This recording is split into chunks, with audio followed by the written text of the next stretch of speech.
작년에 제가 아마 작년이었을 거예요. 그 마이클 리브스라는 학자를 이제 인터뷰를 하러 간 적이 있었어요. 잘 모르시죠? 그냥 책 쓴 사람이에요. 기독교 쪽에 이제 좋은 교수님이신데 그분이 오셔서 이제 인터뷰를 할 때 영어로 해야 될 거 아니에요. 저는 이제 주로 말하는 사람은 아니었는데 그때 이제 제가 뭐 질문을 하다가 그날이 수요일이었고 그날 제가 수요 예배 설교하는 날이었어요. 그래서 그 얘기를 이제 그분이 알게 되셨었죠.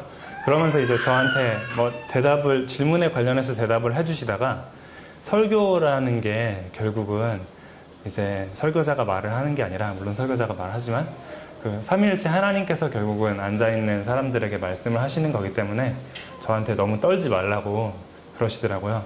왜 그런 말을 했나 생각해보니까 그 순간에 제가 좀 약간 떨고 있었어요. 왜냐면 영어로 말을 해야 되니까 이제 긴장해서 떨고 있었는데 그분은 제가 설교 때문에 이제 긴장해서 떠는 줄 알고 말씀을 해주셨던 거죠.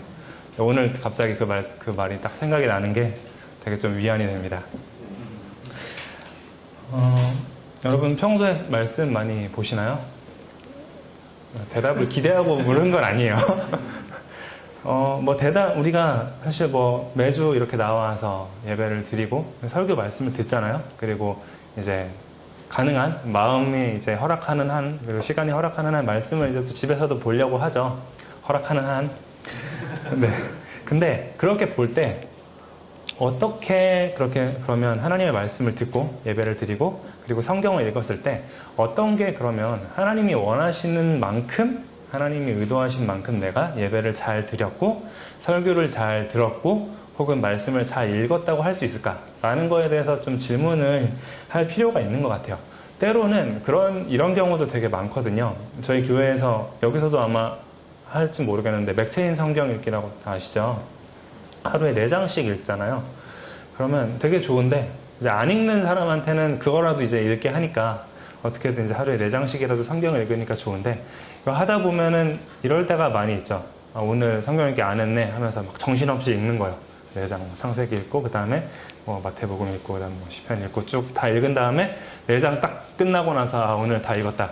15분 만에 이제 딱 끝나고서 덮고 오늘 모든 거를 다 이루었다는 마음으로 되게 즐겁게 이제 내 할 일을 하는 그런 경우가 많이 있잖아요.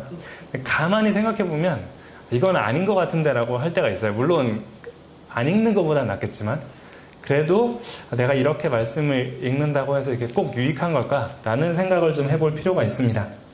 그래서 오늘 시편 19편 말씀이 특별히 우리가 예배를 드릴 때 특별히 말씀을 듣고 그리고 말씀을 읽을 때 우리가 어떤 것을 바라야 되는지에 대해서 이야기를 해주고 있어요. 특별히 마지막에 나오는 14절 말씀은 여러분이 웬만하면 교회를 좀 오래 다니셨으면 되게 많이 들어본 말씀이에요. 나의 반석이시오 나의 구속자이신 여호와여, 내 입의 말과 마음의 묵상이 주님 앞에 연락되기를 원하나이다. 찬양으로도 되게 많이 있죠. 그래서 이 찬양을, 이 시편을 다윗이 이제 쓰고 노래를 했는데 어떤 마음으로 그리고 어떤 자세로 이 기도와 찬양을 했는지를 우리가 좀 이번 시간에 알아보도록 하겠습니다. 특별히 이제 1절에서 6절부터 이제 시작을 해보면 이 시편 19편 말씀이 총 4부분으로 나눠져 있어요. 그래서 1절에서 6절 그리고 나머지 3부분 더 해서 나누는데, 그래서 이제 보통 일반적으로 이제 성경을 연구하는 학자들은 이렇게 보는 경우가 많이 있어요. 1절에서부터 6절까지가 이제 다른 찬양이고 또 그 나머지가 또 다른 찬양들인데 다윗이 그냥 합친 거다라고 이제 그냥 학문적으로 그렇게 생각하는 경우가 많이 있죠. 근데 잘 살펴보시면 그런 게 아니라 시편 19편 전체에서 이 노래를 하면서 다윗이 원하는 게 있다는 걸 알 수 있어요. 1절에서 일단 6절 먼저 볼까요? 1, 2절 먼저 보면 이렇게 다윗이 먼저 노래를 해요. 하늘이 하나님의 영광을 선포하고 궁창이 그의 손으로 하신 일을 나타내는도다. 날은 날에게 말하고 밤은 밤에게 지식을 전하니. 되게 쉬운 말이죠. 사실은 다윗이 하늘을 보고 세상을 바라보니까 온 세상에서 하나님의 영광이 잘 드러난다 라는 걸 이제 찬양을 하고 있는 거죠. 세상이 하나님의 영광을 나타내고 정말 아름답게 하나님이 얼마나 놀라우신 분인지, 그 하나님이 얼마나 세상을 하나님을 따라서 닮게 아름답게 세상을 만드셨는지를 이제 고백을 하고 감탄을 하는 거죠. 그런데 이제 조금 더 이 말씀을 깊이 들여다보면 이렇게 말을 해요. 하늘이 하나님의 영광을 선포합니다. 그리고 궁창이 그의 손으로 하신 일을 나타내죠. 그리고 날은 날에게 말을 하고 밤은 밤에게 지식을 전합니다. 무슨 말이냐면 그냥 다윗이 온 세상을 봤을 때 하나님의 영광이 그냥 아름답게 드러난다, 하나님의 영광을 볼 수 있다라고 말하는 걸로 끝나는 게 아니라 이 세상 자체가 찬양을 하고 있는 주체예요. 지금 그냥 하나님의 영광을 본다라는 게 아니라 온 세상이 하나님의 영광을 선포하고 말을 하고 나타내고 그 하나님의 영광에 대해서 전하고 있다라는 것을 이야기를 하는 거죠. 그러니까 세상이 능동적으로 하나님의 영광을 나타내는 것처럼 다윗은 보고 있는 거예요. 온 세상이 하나님의 영광을 스스로가 나타내고 있다라고 말을 하는 거죠. 그래서 선포한다, 그리고 말한다, 그리고 뭐 지식을 전한다라는 단어에 대해서 기억을 해두실 필요가 있어요. 이걸 기억을 해두시면은 나중에 쭉 읽어 나갈 때 이게 이런 거랑 연관이 되는구나 라는 것을 생각을 할 수 있습니다. 어쨌든 다윗이 보기에 온 세상이 하나님의 영광을 노래를 하고 있어요. 그런데 3절을 보면 조금 이제 다른 점이 있습니다. 3절 한번 같이 읽어볼까요? 시작. 언어도 없고 말씀도 없으며 들리는 소리도 없으나. 이상한 점이 하나 있죠.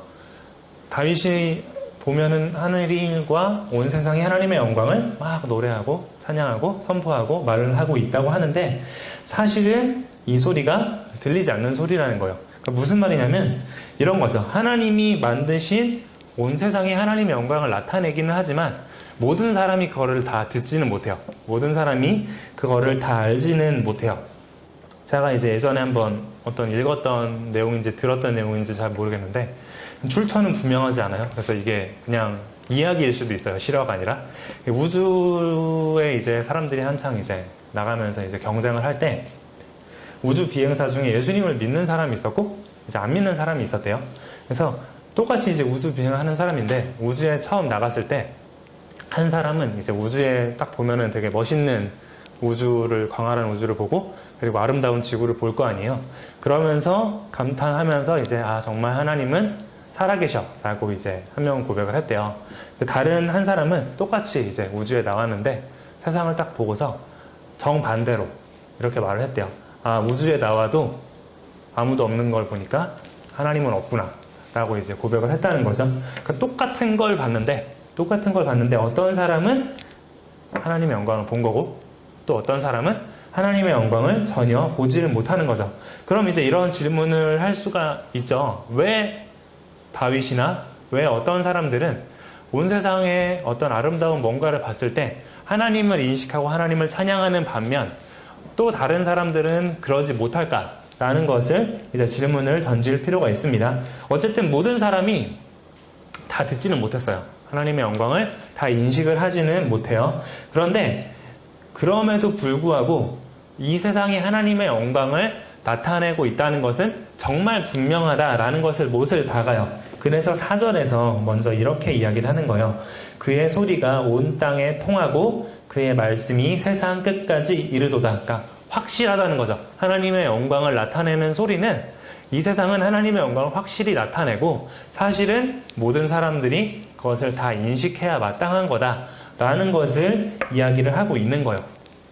사람들이 회피하고 있지만 그리고 듣지 못하는 것처럼 보이는 사람들이 많이 있지만 그럼에도 불구하고 온 세상이 하나님의 영광을 확실히 드러내기 때문에 그걸 인식해야 된다라는 것을 말을 하는 거죠.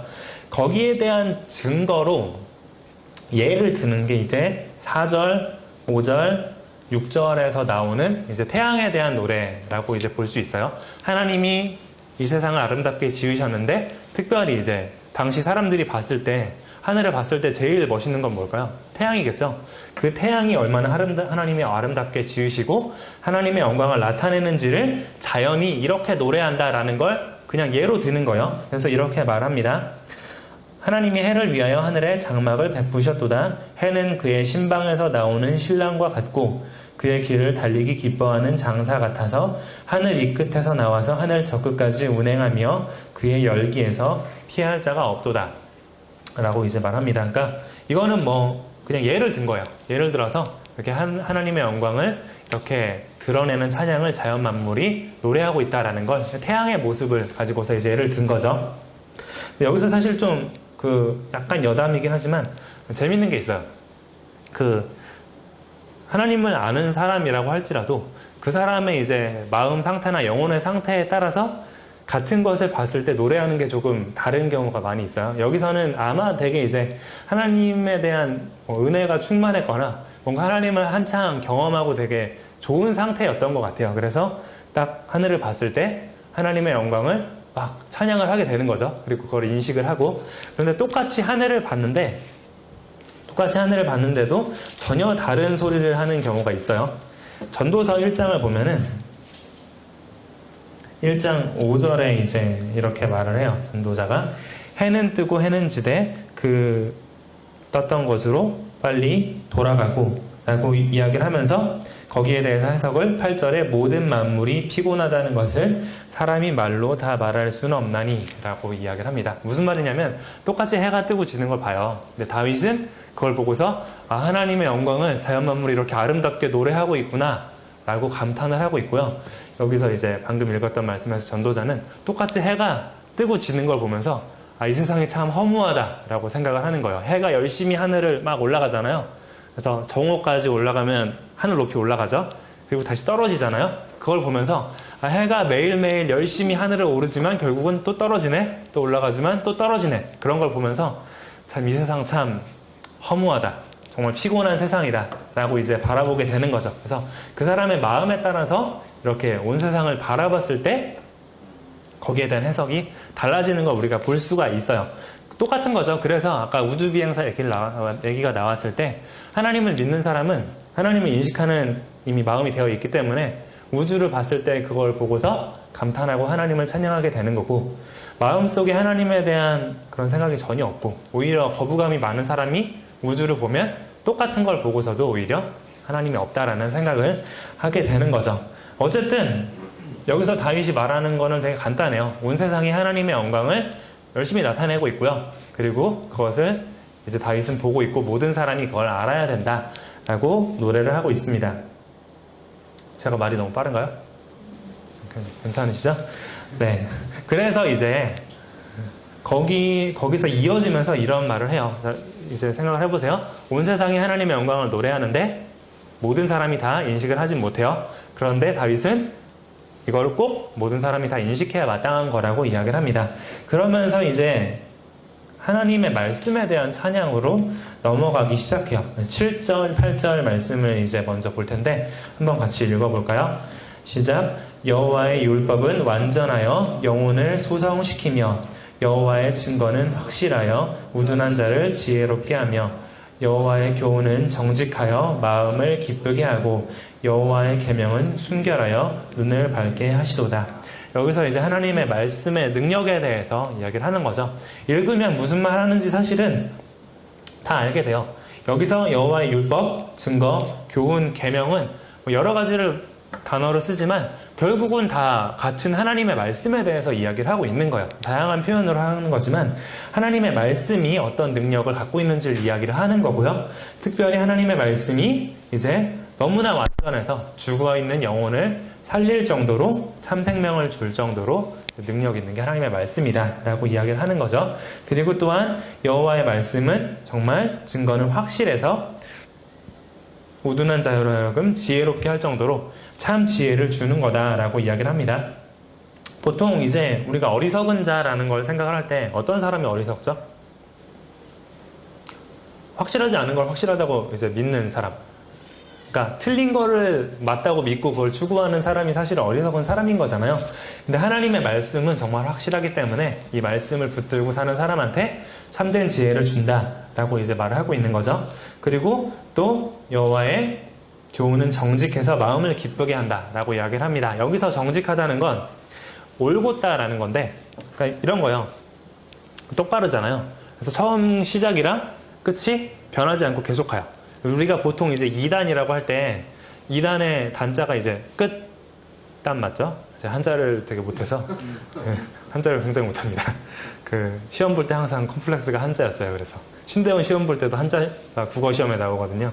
그건 무조건 찍고 갔습니다. 맞았어요. 근데 신대원 시험 때 이런 말 하면 안 되는데 어쨌든 끝이 다른 게 아니라 처음과 끝이 올곧다는 거예요. 하나님의 말씀은. 그래서 약속한 게 있으면 끝까지 그게 맞다는 거죠. 그래서 하나님의 말씀이 약속한 거는 끝까지 맞기 때문에 그 말씀을 믿고 나아갈 때 말씀이 약속하는 참된 기쁨을 경험할 수 있다라는 걸 이야기를 하는 거죠. 그리고 마지막으로 여호와의 계명은 순결해서 눈을 밝게 한다. 그래서 어두워져 있는 눈을 밝게 만들어주는 역할을 한다라고 이야기를 합니다. 종합해서 보면은 사실은 이 말씀은 되게 간단해요. 말씀의 힘은 우리로 하여금 하나님을 이제 바라보게 만들어요. 무슨 말이냐면 사람의 영혼이 죽어 있잖아요. 죽어 있다라고 성경은 말을 해요. 예를 들어서 에베소서 5장 보면 이렇게 말합니다. 그는 허물과 죄로 죽었던 너희를 살리셨도다. 그러니까 우리의 영혼이 죽어 있었는데 말씀은 그 영혼을 살려주고 그리고 그 영혼을 살려줘서 하나님의 말씀을 따라 살게 해주신다고 사실은 성경 말씀은 이야기를 해요. 오늘 말씀도 그렇게 이야기를 하죠.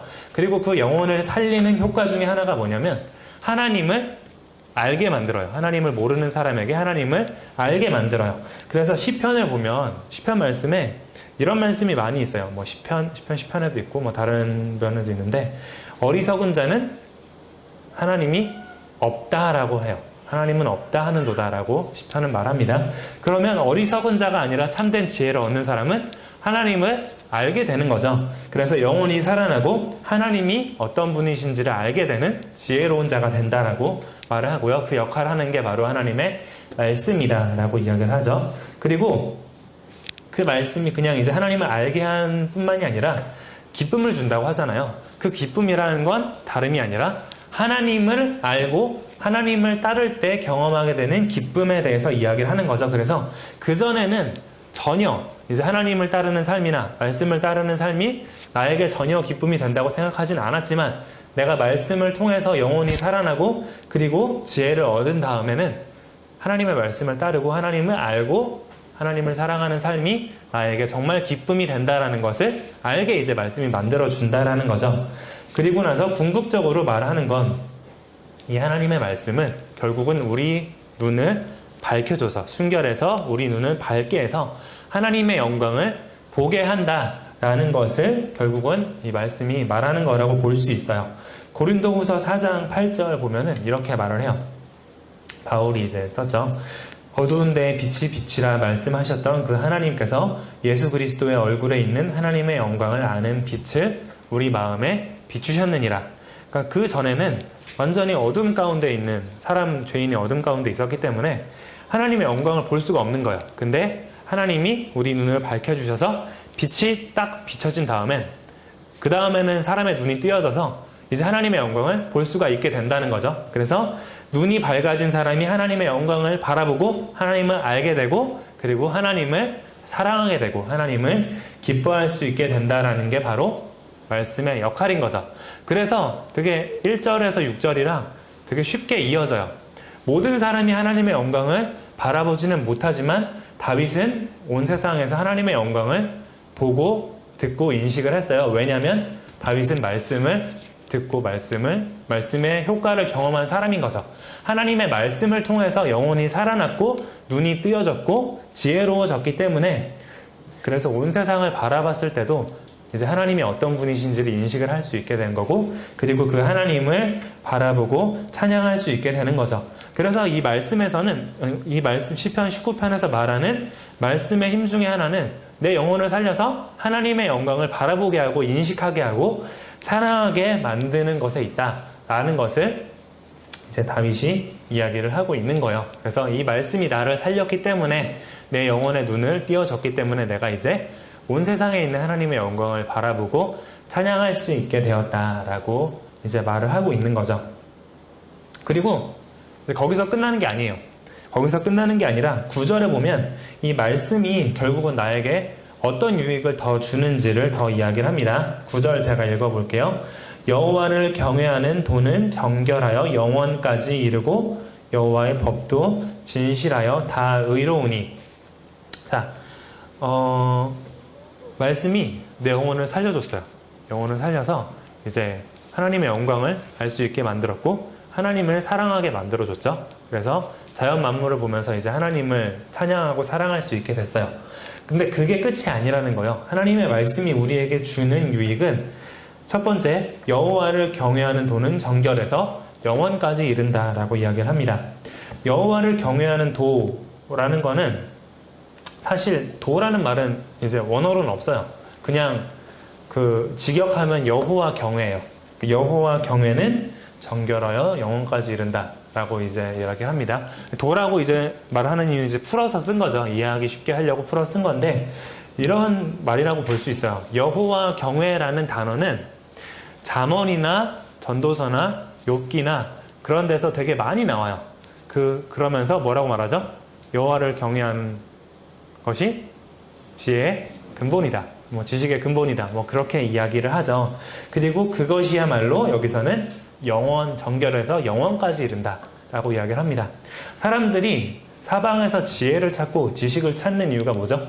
내 삶을 좀 더 가치 있게 잘 살려고 사실은 지혜를 찾는 거잖아요.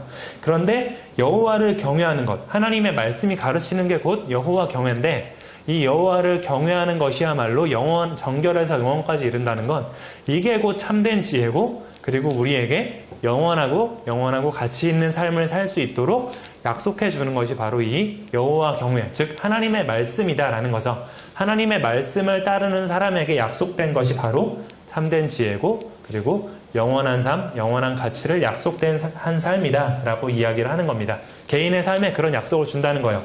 그리고 그걸로 끝나는 게 아니라 여호와의 법도 진실하여 다 의로우니라고 이야기를 해요. 여호와의 법은 보통 이제 법은 어떨 때 쓰이죠? 나라를 잘 운영하기 위해서 필요한 게 이제 법이죠. 보통 성경에서 이제 뭐 여러 성경에 특히 구약의 여러 부분에서 여호와의 이제 법, 하나님의 말씀을 이제 법이라고 표현을 하고 그리고 그것이 의롭다라는 표현이랑 같이 쓰일 때 그럴 때 이제 보통 말하는 게 하나님의 나라 그리고 하나님이 다스리시는 통치랑 연관시켜서 그런 이야기를 많이 해요. 그러니까 무슨 말이냐면 여호와의 법, 하나님의 말씀대로 살아가는 그리고 하나님의 말씀으로 다스려지는 그 나라야말로 하나님의 말씀으로 다스려지는 그 공동체야말로 가장 의롭다. 진실에서 가장 의롭다라는 말을 하는 겁니다. 그러니까 이런 거죠. 하나님의 말씀을 따라 살아가는 하나님의 나라만이 가장 의롭고 그 말은 곧 그 나라만이 가장 우리에게 행복하고 그리고 가장 어떻게 보면 큰 기쁨을 주는 그런 나라다라는 것을 이야기를 하는 거예요. 그러니까 쉬운 말이죠. 우리가 하나님의 말씀대로 살아갈 때 9절 말씀은 우리가 하나님의 말씀대로 살아갈 때 개인에게는 참된 지혜를 줘서 영원한 가치가 있는 삶으로 이끌어주고요. 그리고 개인을 넘어서서 공동체, 그 하나님의 말씀을 따라 살아가는 공동체, 교회, 그리고 하나님의 나라에 속한 사람들에게 하나님의 나라가 약속하는 건 뭐냐면 그 말씀대로 살아갈 때 가장 의로운 나라를 우리에게 선물로 주시고 약속하시고 그것을 누리게 하신다라고 말을 하는 거죠. 하나님의 말씀대로 살아가면 그냥 내 영혼이 살아나서 하나님을 사랑하고 하나님을 알아가는 걸로 끝나는 게 아니라 나에게 가장 가치 있는 삶과 가장 행복한 나라에서의 삶을 약속해 주는 것이 바로 하나님의 말씀이다라고 이야기를 하는 거예요. 그래서 말씀대로 살아갔을 경우에 그럴 때 나에게 주는 유익이 얼마나 큰지에 대해서 이야기를 하고 있는 거죠. 여기서 이제 다윗의 심리를 생각을 해보면 이제 이런 거랑 연결될 수가 있어요. 자연 만물이 보면 자연 만물이 되게 아름답게 하나님의 영광을 나타내고 추구하면서 지금 돌아가고 있는 거잖아요. 다윗이 보기에는 하나님의 영광을 열심히 자연 만물이 나타내고 있어요. 그리고 그걸 보면서 되게 감탄을 해요. 감탄하면서 다윗의 마음에는 이제 어떤 마음이 드냐면 나도 저 자연 만물처럼 하나님의 영광을 나타내는 삶을 살고 싶다라는 생각을 하게 되겠죠. 그리고 그것이 가장 행복하다라는 걸, 행복한 삶으로 이끌어준다는 걸 하나님의 말씀을 노래하면서 고백을 하는 거예요. 내가 하나님의 말씀을 따라 살아가면서 하나님의 영광을 추구하면서 살아갈 때 나도 하나님의 영광을 드러내면서 가장 행복하고 기쁜 삶을 살아갈 수 있다라는 걸 말씀이 말을 해준다라고 이제 사실은 노래를 하고 있는 거죠. 정리하자면 이런 거예요. 온 세상이 하나님의 영광을 나타내는데 모두가 다 인식을 하지는 못해요. 그런데 그 하나님의 영광을 인식하게 만들어주는 게 바로 하나님의 말씀이죠.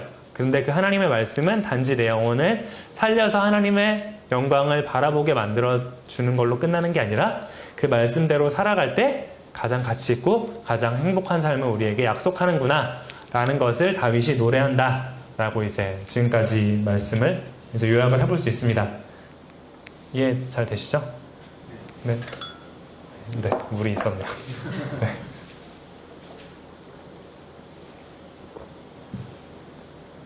그래서 이제 나도 하나님의 말씀을 따라서 하나님의 영광을 추구하면서 살고 싶다라는 마음이 다윗의 마음속에 들었을 거예요. 그리고 이게 나에게 너무나도 좋고 너무나도 행복한 것이기 때문에 그렇기 때문에 10절, 11절에서 이렇게 이야기를 하는 거죠. 금 곧 많은 순금보다 더 사모할 것이며 꿀과 송이 꿀보다 더 달도다. 말씀을 지키면서 살아가는 삶. 말씀 자체도 되게 나에게 유익하지만 말씀이 나에게 주는 말씀을 제대로 경험하고 그 말씀이 나의 삶을 이끌었을 때 주는 유익이 너무 크기 때문에 그것이 바로 금과 곧 많은 순금보다 더 사모할 것이며 꿀과 송이꿀보다 더 달다라고 이제 고백을 하는 거죠. 그 말씀에 대해서 이제 사랑을 하게 된 거예요. 그리고 나서 이제 11절에서 이제 이렇게 말을 하기를 시작해요. 또 주의 종이 이것으로 경고를 받고 이것을 지킴으로 상이 큰네이다 라고 말합니다. 사실 여기 말씀에서 성경의 다른 부분에는 하나님의 말씀을 지키지 않았을 때 우리한테 어떤 일이 벌어지는지에 대해서 얘기하는 부분이 많이 있어요. 뭐 신명기나 뭐 레위기나 그런 부분에 보면 이제 뭐 하나님의 말씀을 따라 살지 않았을 때 무슨 짓을 하든 저주를 받는다라는 굉장히 다양한 그런 저주의 선언들이 있거든요. 읽다 보면 되게 섬찟할 때가 많이 있어요. 그런데 시편 19편에선 그런 얘기는 없죠. 그렇죠? 하나님의 말씀을 지키지 않았을 때의 어떤 고통이나 벌에 대해서 얘기하는 건 전혀 없어요. 물론 이제 다른 성경 부분들을 생각하면 그렇지만 근데 여기서 주의 종이 이것으로 경고를 받고라고 이야기를 하죠. 그러니까 무슨 말이냐면 이렇게 이해를 해볼 수 있는 거죠. 말씀을 지키지 않았을 때 하나님이 말하시는 벌도 무서운 거긴 하지만 이미 다윗은 지금 말씀을 지키는 게 너무 나한테 좋다는 걸 알아요. 그래서 오히려 여기서 경고를 받는 거예요. 왜냐면 내가 지금 이 말씀의 유익을 누리는 게 너무 좋아서 이거를 잃기가 두려운 거죠. 우리 그럴 때 혹시 있지 않아요? 항상 그렇진 않지만 하나님의 은혜를 막 풍성하게 누릴 때 이거를 되게 잃고 싶지 않아서 두려워할 때가 있지 않나요?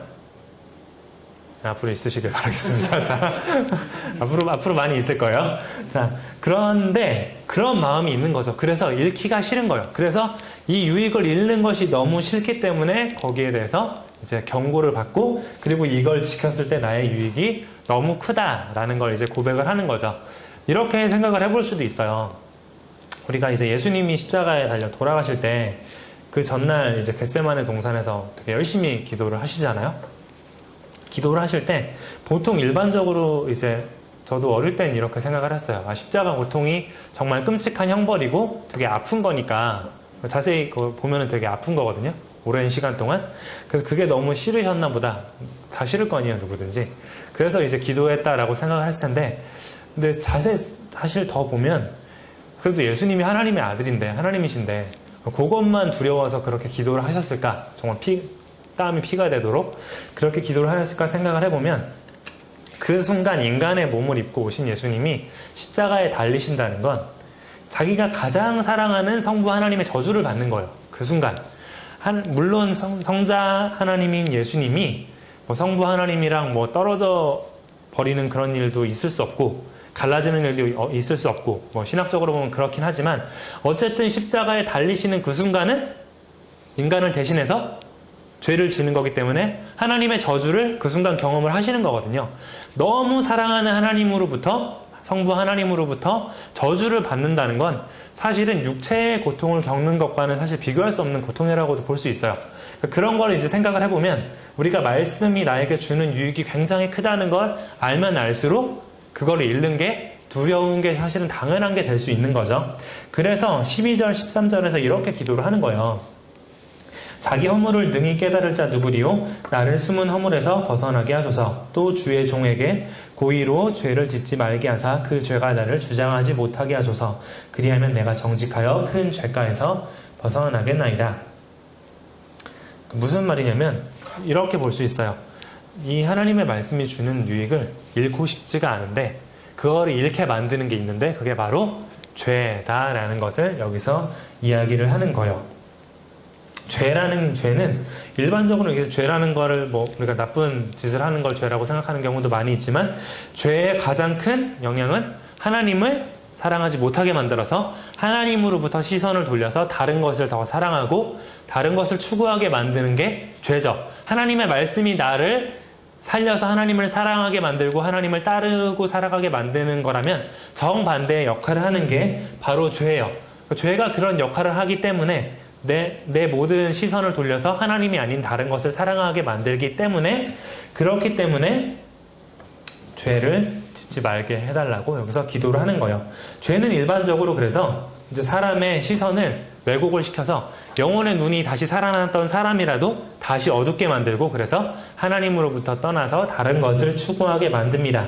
거기에 대해서 가장 큰 잘 보여주는 예가 여러분이 다 아실 만한 예가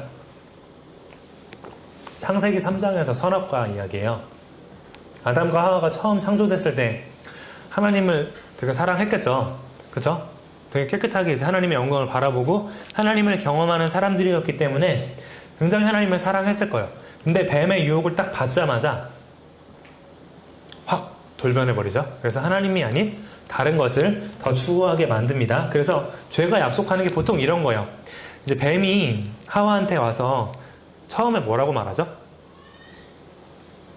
하나님이 정말 이걸 다 이거 동산에 있는 모든 열매를 먹지 말라고 하시더냐? 그러니까 다른 거는 이제 먹어도 되는데 이거는 보지도 말고 먹지도 말라고 하셨다. 하와가 대답을 하니까 뱀이 이렇게 말하죠. 그거 먹으면 절대 죽지 않는다. 오히려 너희 눈이 밝아져서 하나님처럼 될 거다. 이렇게 이야기를 하죠. 죽지 않는다 라고 말해요. 죄라는 건 사실 일반적으로 우리한테 이렇게 말해요. 죄를 지으면 나한테 안 좋다는 거 여러분 다 아시죠?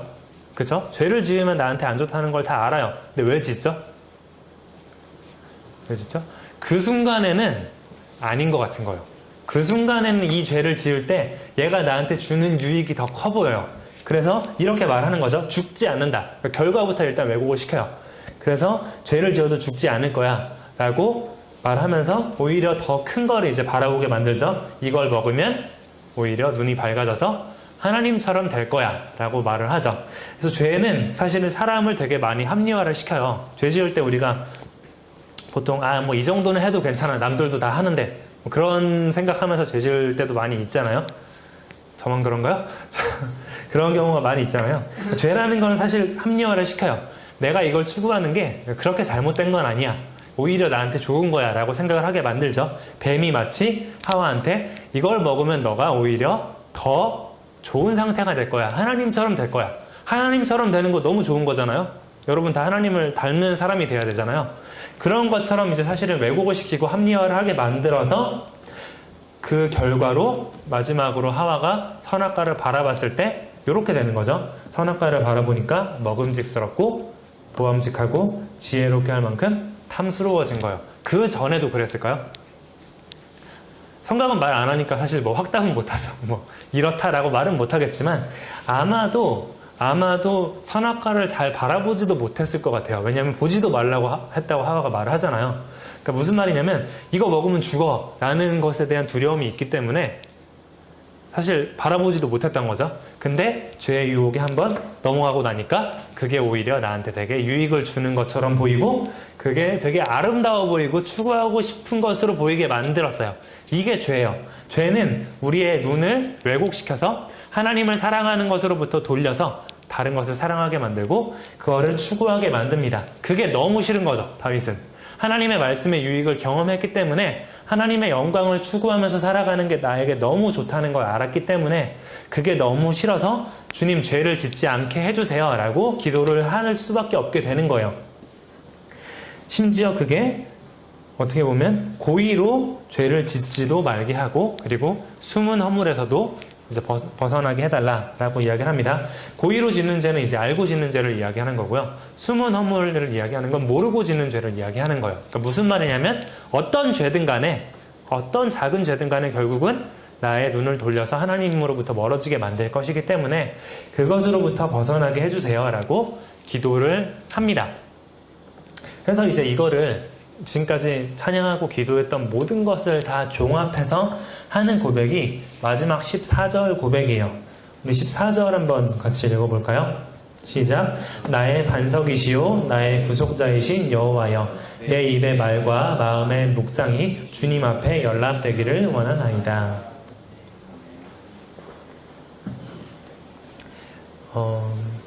첫 번째로 이제 뒷부분부터 중간부터 보자면 내 입의 말과 마음의 묵상이 주님 앞에 연락되기를 원한다라고 이제 기도를 하는 거죠. 이제 어릴 때 막 찬양할 때 뭐 나의 입술의 모든 말과 뭐 이렇게 찬양 많이 하잖아요. 그 찬양할 때 처음에는 저는 이게 뭐 지금도 틀린 말은 아니지만 평소에 하는 말 그런 말이 하나님 앞에서 이제 좀 나쁜 말이 되지 않도록 욕을 하면 안 된다. 그런 정도로 이제 생각을 했던 것 같아요.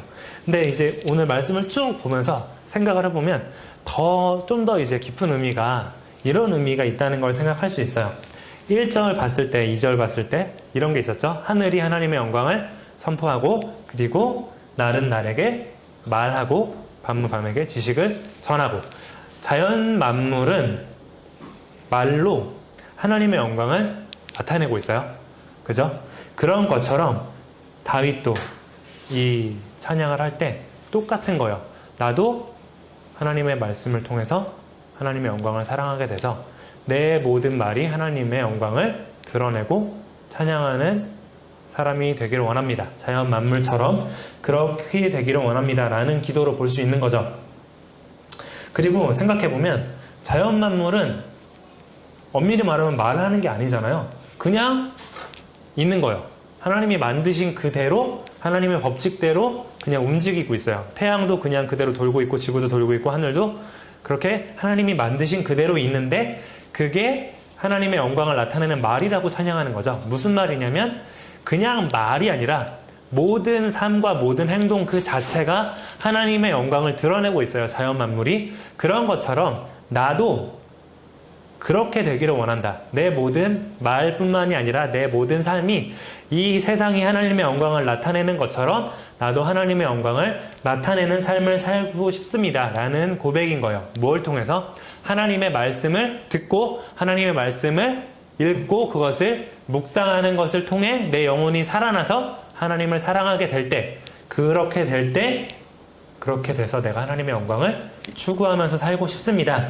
라는 고백을 하는 거죠. 그래서 내 마음의 묵상이 말씀의 묵상이 주님 앞에 연락되기를 원한다 라고 고백을 하는 거예요. 자연만물처럼 나도 하나님의 영광을 추구하면서 살아갈 수 있게 해주세요. 그게 저에게 가장 행복하기 때문에 그런 삶을 살 수 있게 해주세요 라고 찬양을 하는 거죠. 그러니까 이 말씀은 이 시편 19편 말씀은 결국은 내 안에서 하나님의 말씀이 정말 효력 있게 능력을 나타내서 자연만물처럼 하나님의 영광을 나타내는 삶을 살게 해주세요 라는 기도라고 볼 수 있는 거예요. 그런 고백을 하는 거고 그리고 다윗이 아까 죄에 대해서 이야기했듯이 이게 내 힘으로 완전히 될 수 없다는 걸 다윗이 이미 알고 있어요. 항상 우리가 예수님을 믿고 구원을 받고 그리고 그 은혜를 경험하면서 살아가지만 그 하나님으로부터 나를 벗어나게 만드는 죄라는 것을 다윗도 이미 인식하고 있었기 때문에 내 힘만으로 내가 이 말씀을 정말 잘 붙들고 묵상하고 경험하고 영혼이 살아나서 하나님의 영광을 항상 추구하면서 사는 게 힘들다는 걸 알기 때문에 그렇기 때문에 이렇게 고백을 할 수밖에 없는 거죠. 나의 반석이시오 나의 구속자이신 여호와여 나를 도와주세요 라고 기도를 할 수밖에 없는 거예요. 죄로부터 벗어나도록 주님 저를 도와주세요 라고 기도를 하는 것입니다. 그래서 오늘 말씀은 우리한테 이런 마음으로 항상 예배를 드리고 이런 마음으로 항상 말씀을 대하라고 말을 하고 있습니다. 말씀이 나에게 어떤 영향을 주는지를 인식을 하고 그리고 그 말씀을 통해서 살아갈 때 하나님의 영광을 추구하면서 살아갈 때 그게 나에게 얼마나 큰 기쁨을 주는지를 인식을 하고 경험을 하고 그리고 그것으로부터 나를 벗어나게 하는 죄가 얼마나 끔찍한 것인지를 마음에 품고서 하나님한테 기도를 하는 거예요. 하나님, 저도 날마다 하나님의 영광을 나타내는 자연 만물처럼 하나님을 사랑하고 추구하게 해주세요.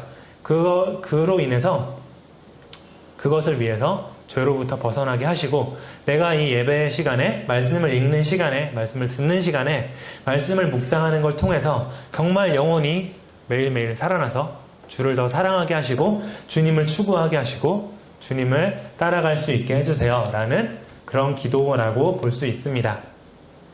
그렇게 보면 우리가 이제 하루 맥체인 성경 4장 읽고 이제 다 했다라고 덮는 게 얼마나 이제 하나님 보시기에 하나님 의도와 전혀 상관없이 성경을 읽는 건가라고 이제 볼 수 있죠. 사실 저한테 하는 말이에요. 저도 사실 그럴 때가 많이 있거든요. 그래서 항상 이제 성경 읽을 때 이제 그럴 때가 많이 있죠. 아침에 일어나면 성경을 읽어야지 하다가 이제 여러 가지 일들이 있으니까 그걸 먼저 이제 하고 점점점 있다가 이제 밤이 된 거예요. 그래도 이제 하나님의 말씀을 읽고 자야겠다라는 그 부담감으로 이제 빨리 읽고 덮고 자는 거죠. 그러다가 이제 좀 더 가게 되면 그날 읽을 거 이제 안 읽게 되고 그러는 경우가 많이 있지만 사실은 그게 하나님의 말씀을 사실은 전혀 경험을 하지 못하는 거죠. 오히려 그게 읽었다는 것 자체로 나를 그냥 위안을 하고 그냥 나는 그래도 말씀을 읽기는 하는 사람이야. 안 읽는 것보단 나아. 라는 거로 이제 만족을 누리고 사실은 말씀이 정말로 우리에게 주는 유익에 대해서는 전혀 경험을 하지 못하는 거가 되는 것입니다. 우리 날마다 스스로 예배를 드릴 때 그리고 말씀을 읽을 때 하나님의 말씀이 나에게 진정으로 주는 유익이 무엇인지 그것을 생각을 하고 그리고 우리가 그 말씀을 대할 때 하나님 앞에 어떻게 기도를 해야 되는지를 항상 생각하고 기도하면서 말씀을 경험하는 여러분 모두 우리 모두가 될 수 있기를 기도합니다. 우리 함께 기도하겠습니다. 주님 감사합니다. 오늘 말씀을 통해서 하나님의 말씀이 우리에게 어떤 유익을 주는지 그리고 그것을 경험한 다윗이 어떤 기도를 했는지를 배우게 되었습니다. 주님, 온 세상 만물이 하나님의 영광을 드러내고 찬양하는 것처럼 주님 저희가 그런 삶을 살 수 있기를 기도합니다. 특별히 말씀을 통해서 저희 영혼이 살아나서 주를 더 사랑하게 하시고 그 말씀의 유익을 날마다 경험하면서 하나님의 영광을 따라 살아가는 삶이 나에게 얼마나 기쁨이 되는지 나에게 얼마나 즐거운 것인지 얼마나 유익한 것인지를 알게 해주시길 기도합니다. 주님, 그것으로부터 항상 죄가 우리를 방해하고 하나님의 말씀에서 떠나게 만들고 하나님을 사랑하지 못하게 만들지만 주님 날마다 하나님을 붙들면서 이 죄와 싸워 이길 수 있게 하시고 죄에 빠지는 것이 아니라 오히려 주의 말씀의 유익을 더 경험하며 주님을 경험하며 주를 사랑하는 삶을 살 수 있는 우리 열매 맺는 교회 성도들 될 수 있기를 기도합니다. 예수 그리스도의 이름으로 기도드렸습니다. 아멘.